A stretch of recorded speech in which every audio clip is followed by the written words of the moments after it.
What's good, everybody? In today's video, I'm going to be showing you my first ever win against a GM with the Grob Opening, playing the move of pawn to g4. Now, this move here is actually a move that I've been really growing to like over the last few weeks, and I've been getting great results with it in online chess. I mean, most of the time I see this move d5. I see that nearly every game at my level.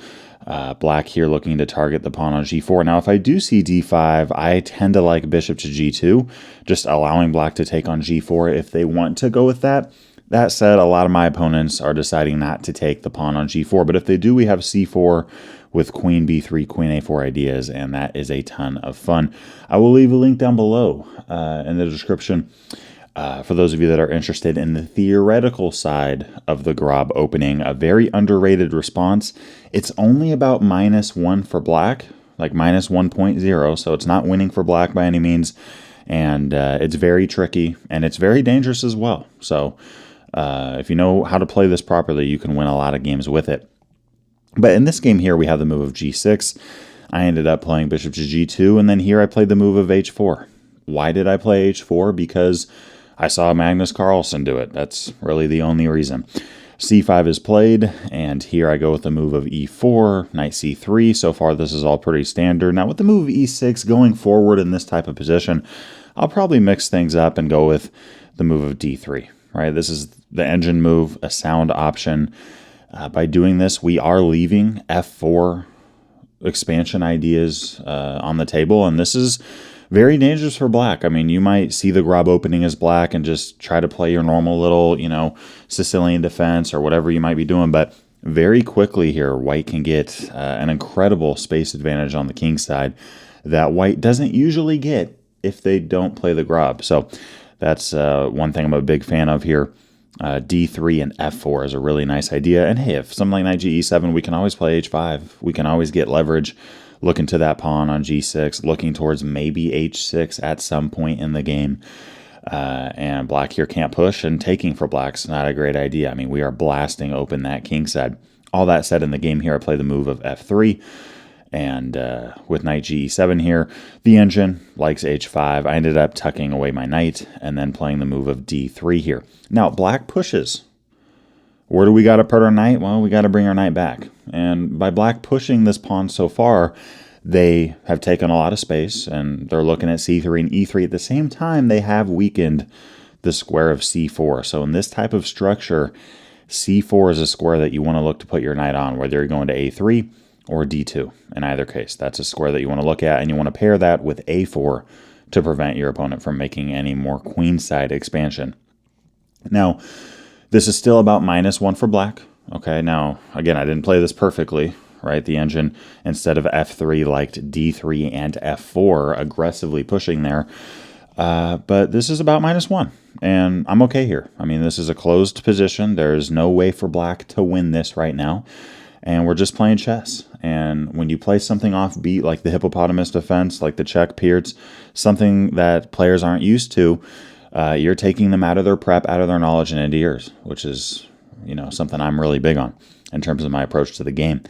h5 is played. Now, do we want to take the pawn or push? The engine is telling me to take. That works, right? And, I mean, if black wants to take back, they're going to have an isolated pawn. Of course, we do as well, so there's a little bit of a deal there in terms of both sides being weakened. But I like our chances, and I like our activity on the king side. And if the rook takes back, hey, we can kick the rook, we can push with h5 ourselves, and taking on h5 is a costly mistake for black because we can take back with the knight. We're looking at the bishop, we're looking at f6. I mean, if the bishop goes to h6, knight f6, incredible move. If bishop f8 running away, knight f6, this game's over now. So a lot of play that can happen in these types of positions. I ended up pushing, which is also sound according to the engine. Just trying to take some space, and now with e5, I play knight d2. I'm looking towards that c4 spot. That's really what I'm gearing for. And with bishop e6, you got to ask yourself, okay, when you're thinking about piece activity, what are the good pieces on your side of the board and the bad pieces, as well as for your opponent? I would say when I'm looking at this, the bishop on g2 is just not great. The bishop on e6, on the other hand, is black's best minor piece. I mean, their bishop isn't very active. It's looking at a pawn that's locked up. Neither of their knights really have all that much range or flexibility at all. So this bishop on e6 is their best piece, and this is arguably our worst piece. Let's trade it off, right? And that's kind of the approach that I took to playing that move. Queen d7 is what black goes with here. I ended up taking on e6 and then playing knight g3, just trying to get some activity on the king side, trying to really look towards that f5 square, look towards h5 as well, and just be prepared for whatever black threw at me. Now, f5 was played here by the GM, and I ended up taking on f6, which is the strongest move. There are other options that are playable. I personally don't like taking on f5 because the knight takes back, and then it's like, gosh, I mean, e3 is weak, g3 is weak, h4 is weak. It just feels like our position is on the brink of collapse. And sure, we get the e4 square, but black could then push to c4. I don't know. Okay, so I didn't like that. And okay, b3, you could play it. It just felt a little bit slow to me with all the pressure black was putting on. So I didn't like the fact that black could take whenever they want, that they could push whenever they want. So I ended up taking on f6. And here, after bishop takes, there's a really key concept here that I want to spend a quick second on. So I mentioned earlier how we want to get our knight on c4 and our pawn on a4 to prevent b5. Which one to play first? You want to play a4 first here. Okay, you want to do that. In the game, I played knight c4, and the moment I did it, I was like, why didn't I play a4 first, right? And it's bullet chess, so it's not like we have that much time. But knight c4 is what I went with there, and then I went, oh my gosh, why did I do that? Because black could have kicked my knight and then kept playing. And I just went there and back for no good reason at all. And you could argue that this is weakening in a lot of situations. I would say here black's completely fine. I mean, they're fine to castle kingside at this point. So this is not ideal for us, right? So all that said, here you want to play a4 first and then knight c4. You want to prevent b5 from ever even being a thought. And if black plays a6 right now, looking to prep b5, they can't do it, right? You play b5, we take, and if you take back, your rook's going to drop. Right, and if you don't play b5 there, I mean, you have weakened b6 exponentially by playing the move of a6. So a5 is something that we could look at. Knight b6, maybe b3 and bishop a3 targeting c5 because it's going to be hard for black to back that type of pawn structure up. We're in a good spot. But again, in the game here, I play knight c4. Black misses b5, and I waste no time in playing a4 here. And here I quickly push with a5 and a6. I am trying to create counterplay on the queen side, see what black does. Obviously, I mean, Novikov here, I mean, a GM player, right? He's not gonna take that. He's not gonna let me just take on b7. So we see the move of b6, and now I ended up playing the move of f4.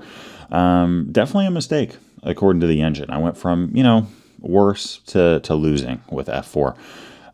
That said, it is hard for black to play against it. The engine likes c3 as an example. I don't know if I'm big on c3 in all honesty.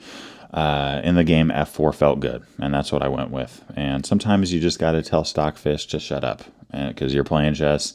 You like what you like. You want to get a certain type of position, and you're going to play it out. Now, here I played f5, looking to stake out some space. Black should have ignored the pawn and just moved the queen, right? Just ran away with the queen, targeted h4. But instead we have g takes f5. That allows my knight to capture back. Now h4 has extra protection. And if you're looking at my knights, all of a sudden they're much better than black's. White's knights are much better than black's. I would say our bishop is worse than black's because of the fact that it's targeting h4. And our king is more loose than black's. But white here is coming back in this game. With knight e7, I ended up playing the move of queen to f3, and now with knight takes f5, my question for you is, would you take back with the queen, or would you capture with the pawn?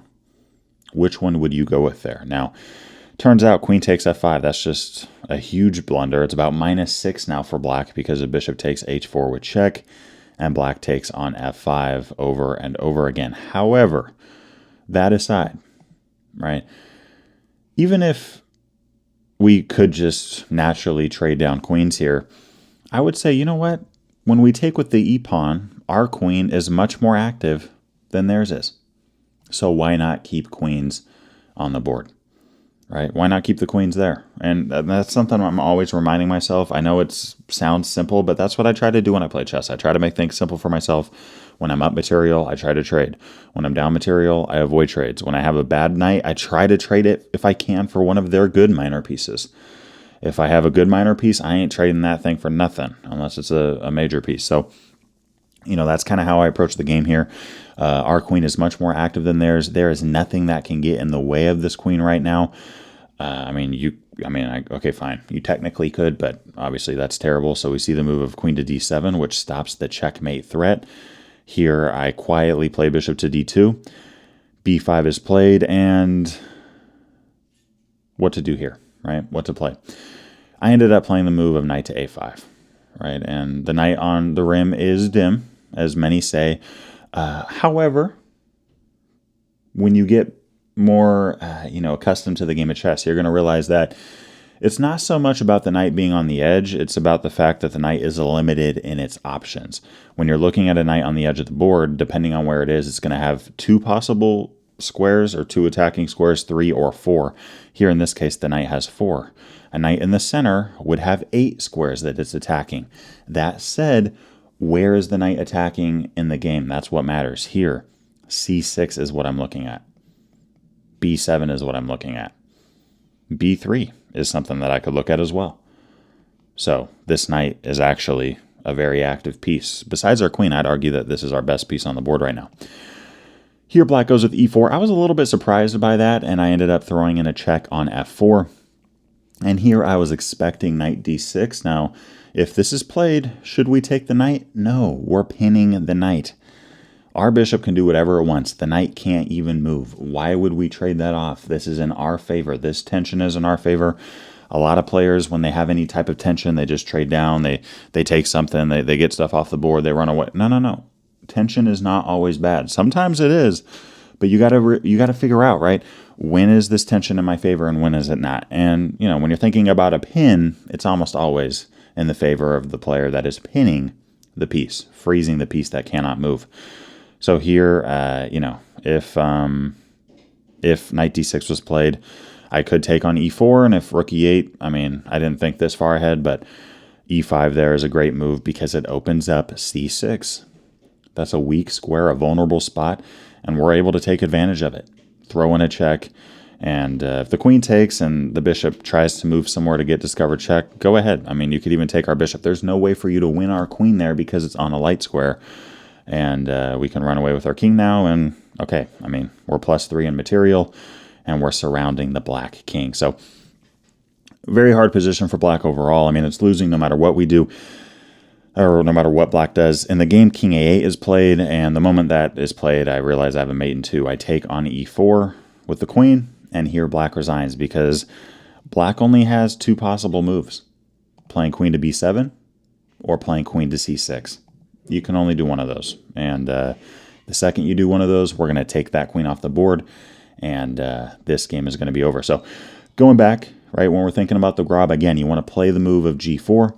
And if you see something quiet here, hey, you can play bishop g2. You can take space, right? And you can go for this kind of idea of even playing d3 and then looking towards f4 into h5. It's amazing just how quickly the Grob opening can become a dangerous attacking weapon on the king side if your opponent doesn't know what they're doing. And, we're talking about the Grob. Who does? I wanted to finish this video out by giving a big thanks to Walter, Steve, Rob, that's a lot of Robs, Ray, Roger, and the rest of my Patreon community. I appreciate you guys a ton. If you guys haven't checked out the Patreon before, there are some exclusive benefits that you gain by becoming a member. And I look forward to seeing y'all in the next video. Peace.